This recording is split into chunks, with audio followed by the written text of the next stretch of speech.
নমস্কাৰ।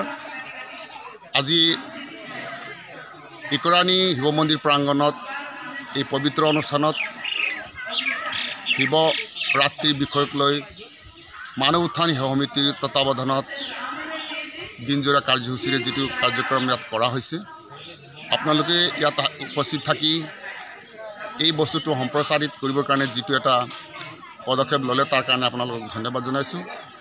আমাৰ মূল উদ্দেশ্য হৈছে যিসকল আমি আচলতে যি ৰাত্ৰিৰ আচল উদ্দেশ্যটোক উজাগৰ কৰি ৰাইজৰ আগত তাক জনোৱাৰ মূল উদ্দেশ্য আছে।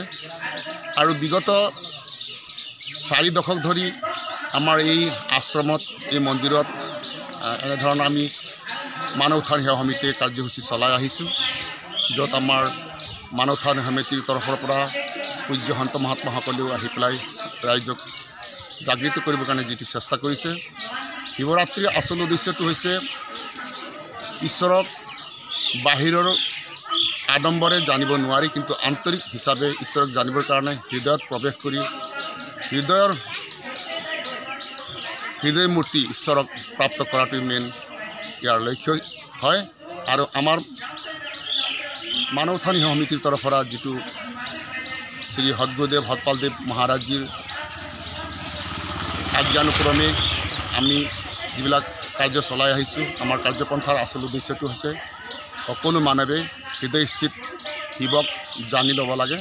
কাৰণ শিৱৰ আচল অৰ্থটো হৈছে শিৱ, অৰ্থাৎ শিৱ মানেই জাগ্ৰত আত্মা আৰু শৱ মানে হৈছে মৃত্যু। তাৰ পৰা ই আখৰটো মোহাৰি গ'লেই চব হৈ যায়।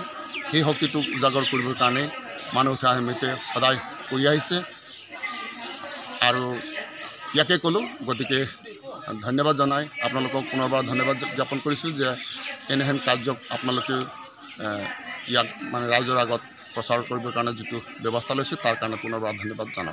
नमस्कार। वहाँ के कुरा भन्नुहुन्छ आउनुहोस्। प्रेम से बोले श्री सदगुरुदेव महाराज की, मानव धर्म की।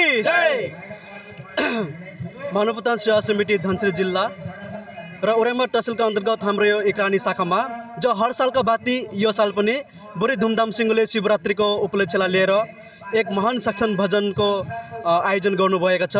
र हेर्नुहोस्, मानव उत्थान संस्था एउटा यस्तो संस्था हो जो सारा विश्वमा आज त्यसको चर्चा चलिरहेछ र यसका प्रणेता हाम्रो श्री सतपालजी महाराजजी हुनुहुन्छ, जुन मानव उत्थान सेवा समितिको प्रचार समितिको जुन प्रणेता र उहाँको र हाम्रो सक्षमद्वारा र उहाँको एउटा नै उद्देश्य छ कि सबै मानवलाई सही दिशा मार्गदर्शन गराउनको लागि र मानव जीवनको उद्देश्य के हो र मान्छेको जीवनमा नै हामीले भगवानको र सच्चा त्यो परम प्रभुलाई जान्नु सक्ने केवल मान्छेको जीवन नै हो। र त्यसै कारण आउनुहोस्, हामी सबैजना यो सक्षम भजनमा आउने गर्नु जरुरी छ र यो सक्षमद्वारा नै आज सबै मानवलाई एउटा सही दिशा र मार्गदर्शन गराउन हुन्छ।